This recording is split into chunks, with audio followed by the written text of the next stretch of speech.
Hi, everybody. Welcome to Coronavirus Diaries Day 436.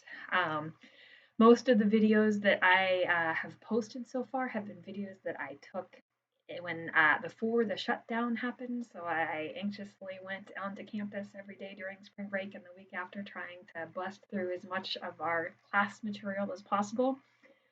But now I'm home and have fewer resources, but we're still gonna make this work. And Yeah, so today I want to talk about chapter 22, which is electromagnetic waves. So this is a fitting picture to have as the first is the chapter opening picture from your textbook because this is obviously a man walking on the moon. There is a vacuum between the Earth and the moon, and the way that energy is transmitted from the moon to the earth is via electromagnetic waves. Every other kind of wave that we've talked about is a wave that passes through a medium. So sound, right? It is true what they say, in space no one will hear you scream, because a sound wave relies on the oscillation back and forth of individual sound molecules, creating those compressions and rarefactions back and forth, back and forth, back and forth. Um, an electromagnetic wave requires no such thing. So let's get started. So in this chapter, we are going to talk about electromagnetic waves, and we're going to spend some time talking about how an antenna works. So you may recognize something that looks like this as being an antenna. So this is actually a receiving antenna, and every one of these little lines here on our receiving antenna is a line that is intended to detect one little part of the one specific wavelength of wave. So these longer things here on the antenna are designed to detect longer wavelength waves because this antenna is going to be resonant with a certain wavelength of wave. And we know from talking about chapters 11 and 12 that certain wavelengths, the wavelengths that are resonant with a lot of different kinds of musical instruments depend on the length of those things. And it's no different for an antenna. We have also spent some time talking about traveling waves, and electromagnetic waves are no different. So electromagnetic waves are traveling waves, and they travel. They have properties such as wavelength and speed, and this equation right here, V is lambda F, is an important equation for us. So I'm going to go ahead and write it, V equals lambda F. Commit this equation to your memory. It's going to come up and up and up again in this chapter. Some alternate ways to think about this. When we talk about electromagnetic waves, we have a special letter for the speed of an electromagnetic wave. That speed is c.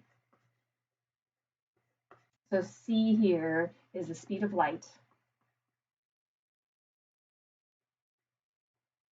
And that equals 3.00 times 10 to the 8th meters per second in a vacuum.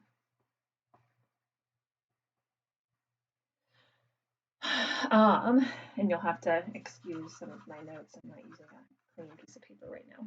Okay. All right. So moving on to the next thing. Take that away. Electromagnetic waves are kind of crazy beasts in that they're waves that have propagating electric and magnetic fields. And we're going to spend a lot of time in this class trying to understand how this propagation happens. So I don't expect you to be an expert on it yet. But this is what goes on. So we will say that we have these sinusoidal waves, so simple harmonic motion, things going up and down like sines and cosines.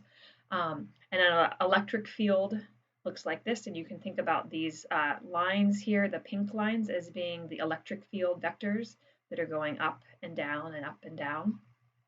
And magnetic fields, that are going up and down and up and down. Those are our B vectors going up and down like that. And the electric and the magnetic fields are perpendicular to each other. So if something is oscillating, the electric field is oscillating in a north-south plane, then that means that the magnetic field is going to be oscillating in a plane that's not the north-south plane.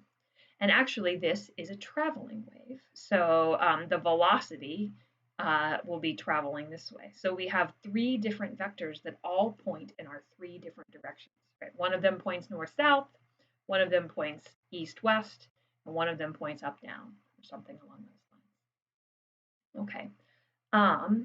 So I wanted to show a little video of this. So I have a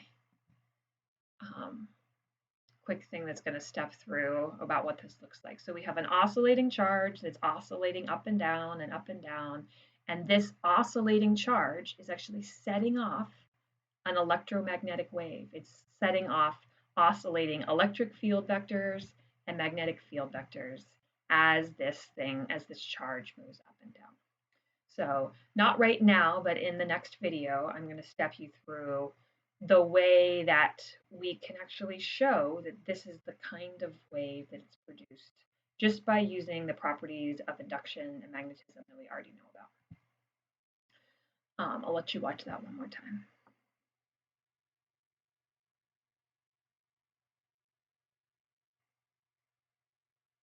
Okay, so I want you to kind of get a feel for the three-dimensional nature of this.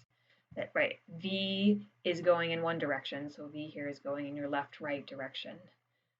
E is going in a different direction. It's going in the up-down direction here. And B is going in the third dimension, which is in and out of the screen here. So we have this traveling wave, and we have three different directions for motion of things. Okay.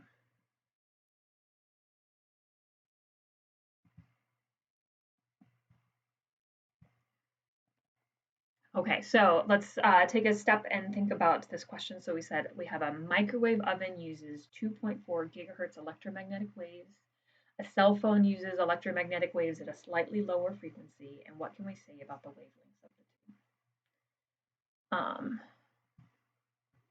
So let's get a better piece of paper and talk about this. So the wavelengths of the two is going to, so this is stop to think, to come from this equation that I put up on the screen before, which is that the speed is the wavelength times the frequency, right? So the speed is c, is the wavelength times the frequency. This speed of light is always, it's a number. It's on your equation sheet, right? There's something on your equation sheet that calls this 3 times 10 to the 8 meters per second. It's constant. This number does not change, okay? So things with larger wavelengths will have smaller frequencies, and things with small wavelengths will have large frequencies, and vice versa. And these two numbers have to multiply together to be a constant number, okay? So if wavelength is big, then frequency will be small. So if we come back to the question, the one that has this higher gigahertz signal, that is the higher frequency, okay? So I'll say that 2.4 is the bigger f, which must mean that it's smaller. Okay, so it's going up and down faster. That's what frequency is, right? The number of cycles per second. It's going up and down really fast, and its waves are really short. So the wavelength looks like this. And there is the other one was 1.9 gigahertz. And that's the smaller f, bigger wavelength. Like that. So if you want to imagine being an observer, right, if you are standing right here versus standing right here, and this wave moves to the right and passes over you, right, you are going to observe this wave going up and down really quickly as it passes by you. You're going to observe this wave going up and down much slower as this wave passes by you. That's an expression of saying that this one has a smaller f, right? It goes up and down more slowly. This one is a bigger f, it goes up and down more. And we can see the wavelength here, right? The wavelength is short. There's a single wavelength for this short wavelength wave, and there is a single wavelength for this long wavelength wave. Okay, let's go on to the next question. So electromagnetic waves. And I'm just going to introduce this here and throw up some textbook figures, and we will, in the next video, step through this more carefully. So we can use Lenz's law actually to prove that a changing magnetic field generates an electric field. And now we have come full circle, and it may not seem like it because we've been so down deep in the weeds all semester, but this is actually the culminating fact of the semester, which is that we've done everything to show that electricity and magnetism are the same thing. And here's what I mean by that. We've shown that a magnet, a changing magnetic field, can create an electric field. That's what we're going to show. We've shown that a changing electric field can create a magnetic field. You showed that in previous chapters. If you're in our lab, then you made a motor using this, right? You made an electromagnet, created its own magnetic field, and that's what caused the motor to spin. And so, right, we've done all of these things to show that electricity and magnetism, even though they seem so different, are actually two different versions of the exact same thing. Okay, so I'm going to skip over that for now because we will talk about that more in the next video. All right, so I think I said this, but let's read this again, right? So just as a changing magnetic field can induce an electric field, a changing electric field creates an induced magnetic field. So this means that electric and magnetic fields are self-sustaining, and they can sustain themselves in the form of a wave, which we'll call an electromagnetic wave. And then we know that electric and magnetic fields are always perpendicular to each other. So here's some examples of what antennas look like. So you're probably more familiar with what this kind of an antenna and this kind of an antenna look like. So these are receiving antennas. So they're designed, the lengths of these rods are designed to be resonant with the frequencies that they're expecting to accept.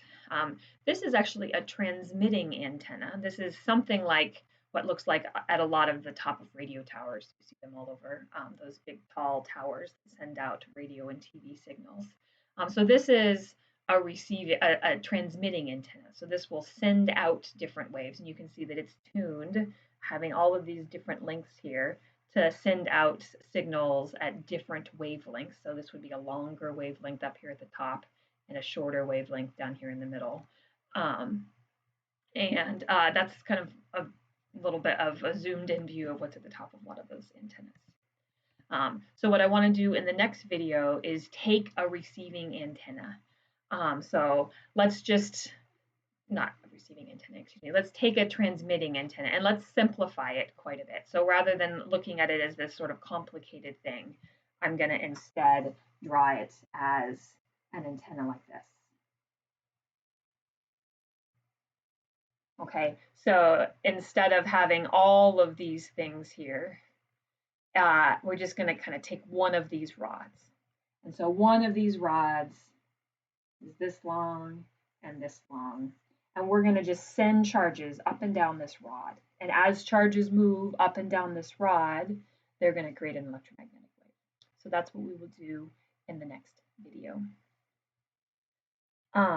A couple of things about what's going on here is that I'm a little bit chunked in how I'm handling this chapter. So there's a few really short videos that just show you demos of things that I wanted to show you.